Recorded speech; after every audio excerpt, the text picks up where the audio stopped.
Estrategicamente, é mais interessante você deixar a multa incidir durante um tempo. Quando você vê que essa multa já está chegando perto aí de sei lá, 30%, 40% do valor da obrigação principal, já entra com a petição requerendo a conversão em perdas e danos, que é para evitar lá na frente de virem dizer que foi um enriquecimento sem causa. Na verdade, você estava tentando forçar o devedor a cumprir, mas quando você percebeu que não ia dar certo, você, como é uma pessoa mais ética, que trabalha com aqueles princípios da boa-fé processual e tudo mais, requeriu a conversão, tá?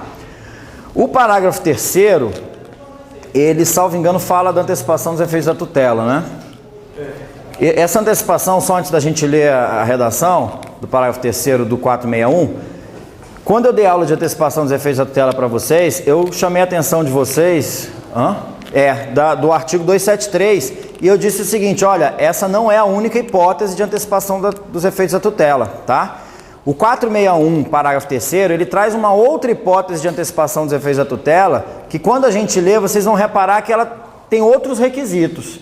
Quais eram os requisitos daquela do 273? Prova inequívoca, que convença o juiz da verossimilhança da alegação, ou o periculo in mora, resumindo, ou o abuso do direito de defesa, manifesto de propósito protelatório, não é isso? E ainda falava da reversibilidade do provimento.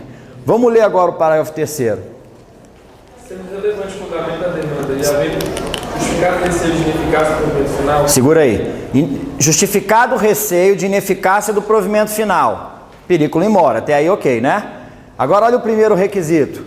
Sendo relevante o fundamento da defesa. Falou em prova inequívoca, fumus boniuris, nada disso. Está falando de relevância do fundamento da demanda, tá? Então é uma antecipação dos efeitos da tutela que tem outros requisitos. Ela não se confunde com a do 273, tá? Por quê? A gente está falando aqui de obrigação de fazer e não fazer. Então, na hora que vem a sentença, eu posso pedir, com base no parágrafo 3º, antecipação dos efeitos da tutela, para já ir dando cumprimento àquela decisão. Aí continua o texto do parágrafo 3º. É lícito ao juiz conceder a tutela liminarmente ou mediante justificação prévia, citado o réu. A medida liminar poderá ser revogada ou modificada a qualquer tempo. Aí já é a mesma ideia da antecipação dos efeitos da tutela. Ele pode liminarmente já conceder a antecipação dos efeitos da tutela que você pretende cumprir, tá? O parágrafo 4º fala da multa diária, né? Lê, por favor. O juiz poderá, na hipótese do parágrafo anterior na sentença, impor multa diária ao réu, independentemente do pedido do autor, se for suficiente ou compatível com a obrigação, fixando-lhe prazo razoável para o cumprimento do preceito. Então lembrem-se que essa multa, olha o que o legislador colocou como aposto aí, independentemente de pedido do autor. Significa que essa multa diária pode ser imposta de ofício, tá? Isso é importante, quem quiser sublinha aí. Então são as astraentes judiciais que a gente aprendeu lá na aula de pedido. Vocês se lembram? Qual é o nome desse pedido que a gente formula na classificação? Pedido de imposição de multa diária. Pedido pode ser alternativo, sucessivo, cumulativo ou cominatório, né? Cominatório. Só faltou falar igual a minha filha, assim. Começa com termina com minatório. Minha filha, quando chega assim, papai, eu sem querer falei um palavrão hoje na escola. É aquele que começa com tá, ela dá a primeira sílaba e termina com tá, ela dá o resto da palavra inteira. Quando você fala ineficácia do provimento final, é o quê? É porque fala de receio da ineficácia. Então, por isso o receio é aquele medo de que o provimento lá na frente seja ineficaz. Aí não serve mais para nada, ou seja, a demora, né, no procedimento coloca em risco. Então aí a gente trabalha com o periculo in mora. Porque o periculo in mora, apesar de vir com diversas redações no código, né? Vocês já viram essa, já viram aquela do 273. Se vocês forem lá no 798, 799, vai ter uma outra redação que está lá no processo cautelar, mas todas elas trabalham com esse risco, com esse receio, tá? Fundado receio ou risco de que seja causado a outra parte, um dano irreparável. Sempre fala em irreparabilidade ou em difícil reparação, tá? Mas aí falou em receio ou em risco, a gente está pensando no tempo. ou ineficácia do provimento final, a gente está pensando em tempo, precisa de urgência.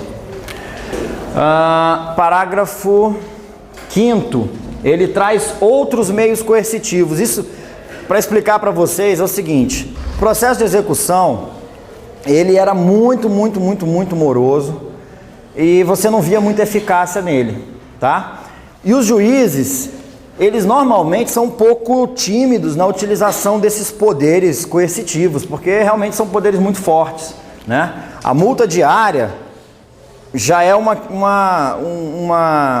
um desses meios coercitivos que já é utilizado bastante.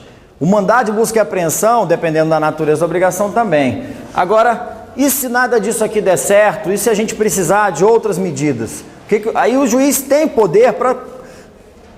Lê para mim lá o 798 e o 799. Acho que só no 798 a gente já mata. Eu falei para vocês disso também, chama poder geral de cautela. Vocês se lembram dessa expressão? Poder geral de cautela? Além das medidas previstas no capítulo anterior, no Código. Poderá o juiz determinar as medidas provisórias que julgar adequadas. Poderá o juiz determinar as medidas provisórias que julgar adequadas, sempre. Quando houver fundado receio de uma parte, no julgamento da mente, causa o direito da outra lesão grave, justiça e separação. Então, quando tiver receio, né, de que uma parte cause a outra, ou o direito da outra, uma lesão grave de difícil reparação, o juiz pode adotar qualquer medida. Mas nessas reformas recentes, o legislador quis deixar isso muito claro: juiz, use o poder que o Estado te dá. Então, olha lá o parágrafo 5º do artigo 461, o tanto de meio coercitivo que o legislador coloca como exemplo. Ele não coloca de modo taxativo, tá? Por favor. Para efetivação da tutela específica, a obtenção do resultado prático equivalente, poderá o juiz de ofício ao requerimento determinar as medidas necessárias, tais como a imposição de multa por tempo de atraso, busca e apreensão, remoção de pessoas e coisas, desfazimento de obras e impedimento de atividades do ofício, se necessário para a requisição de posto judicial. Viram aí? Ele ainda coloca tais como, tá? É um rol exemplificativo, mas tem medidas aí muito fortes: remoção de pessoas, remoção de coisas, interdição de estabelecimentos, enfim, uma série de medidas, mas mesmo assim elas são exemplificativas, tá? Tem outro parágrafo? O que ele diz? O juiz poderá, de ofício, modificar o valor, a periodicidade da multa. O juiz... insuficiente ou excessivo. Claro, né? Se você tá pegando aí o... Vou pegar alguém assim, bem...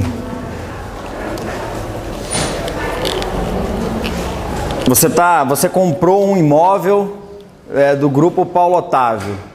Aí eles dão uma garantiazinha lá, o imóvel começou a rachar. Eles têm que reparar, a obrigação de fazer, tá? Aí eles não fazem. Você entra com a obrigação de fazer, o juiz te sentencia, condena, determina imediatamente para realizar os reparos. Impõe multa diária de R$100. Quando é que vocês acham que vão mandar lá o cara consertar? Multa insuficiente. Aí você vai e alega: senhor juiz, eu estou falando do grupo Paulo Otávio. Eu não comprei a casa de um pedreiro, mestre de obras ali no entorno de Goiás ou qualquer coisa assim. Aí o juiz: desculpa, eu não li direito, subo para 1.000. Senhor juiz, ainda não estão, subo para 5.000. Então ele pode até de ofício se reparar que não. O oposto também, né? O juiz coloca lá multa de 5.000. Peraí, juiz, eu ganho R$1.000 por mês. Não, ele pode também reduzir, tá? Em síntese, não vincula, né, o valor imposto na multa. Terminou o 461?